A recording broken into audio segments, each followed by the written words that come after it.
Well, we have one more big superhero movie coming out this year, and that's Aquaman and the Lost Kingdom. And we have some initial box office projections for that project, and honestly guys, it looks like more of the same for DC. Let's talk about what's going on, what the projections for the project is, and why this spells a pretty sad last chapter for the DCEU.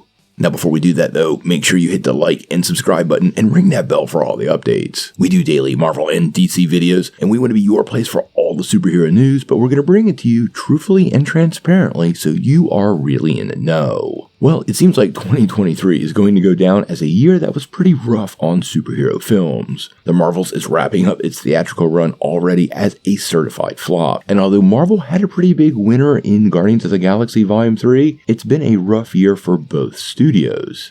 Now, coming this December, after 5 years, we are finally getting the Aquaman sequel, Aquaman and the Lost Kingdom. And many people have been wondering how this movie is going to fare. It's been an even worse year for the DCEU and Warner Brothers, with Blue Beetle, Shazam, Fury of the Gods, and The Flash all, well, not doing so great at the box office. Now, many of us were wondering the overall impact on the Lost Kingdom, and unfortunately, it looks pretty rough. Now, this report comes via Box Office Pro, and it is a domestic estimate for the upcoming film.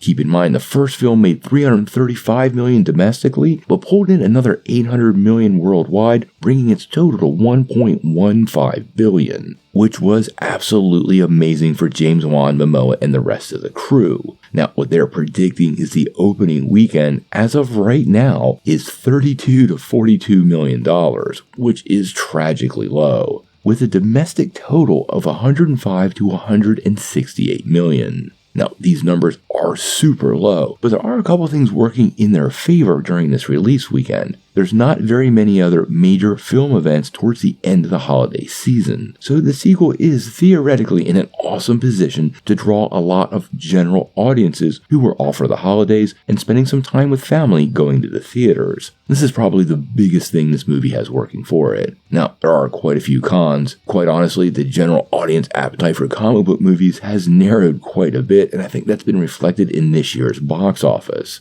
With all these underperforming movies, it kind of gives us a pretty clear indicator that people are not just choosing this genre for something to do on a Friday night, and they really have to be sold on the film. Additionally, pre-sales are at least 25% ahead of Shazam, but they're 62% behind Black Adam. And if the movie overall does, well, 25% more than Fury of the Gods, that puts it right at about that $168 million estimate. Now, the film itself does look like it could be pretty great, and Momoa really brings it as the character. James Wan has a great track history as a director, so I'm still relatively hopeful for a really good movie. I mean, Blue Beetle was a really good time, and sadly it didn't make more money. So just being a good film doesn't necessarily mean a good response, and I think the superhero genre in general is getting way down a little bit under the narrative of it failing more so than the quality of the films. We'll keep our close eye on Aquaman and the Lost Kingdom. I really hope it surprises everybody and it puts a really positive spin and chapter on the final days of the DCEU. We've talked a couple times about how we're going to see Momoa very soon, probably as Lobo. We did a video on that. It should be popping up right now, and I have to tell you guys, don't underestimate this movie, because quite honestly, the first movie completely blew away expectations, and this could be a big sleeper hit, but we're going to have to wait and see.